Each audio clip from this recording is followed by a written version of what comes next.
Hey, Louis Petalico here on behalf of the Constitutional Organization of Liberty with another tutorial on the U.S. Constitution. Hey, have you looked at the First Amendment lately? Oh, it's a wonderful thing. Let me read it to you real quick. Congress shall make no law respecting an establishment of religion, or prohibiting the free exercise thereof, or abridging the freedom of speech, or of the press, or the right of the people peaceably to assemble, and to petition the government for a redress of grievances.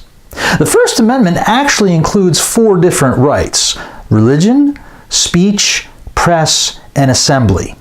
And while it might not seem quite logical to include all 4 of those in a single amendment, the fact of the matter is it makes a lot of sense, because if you were to tear out one of those elements, the rest would unravel. Now, in the country in which we live today, freedom of speech has become an incredibly critical right.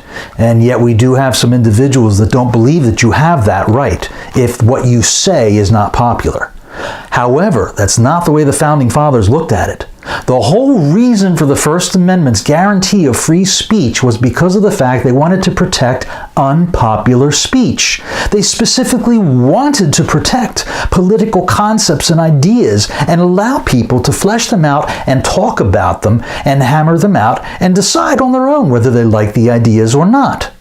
It doesn't do anybody any favors if someone comes along and says this speech is okay, but this speech isn't.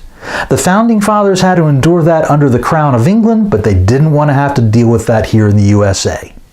So when you stop and think about the First Amendment again, remember how critical it is to preserving the rights that all Americans have. Because if you don't have the freedom of speech, or the freedom of religion, or the freedom to peaceably assemble, or the freedom of the press, what other rights could be taken out or undermined from you?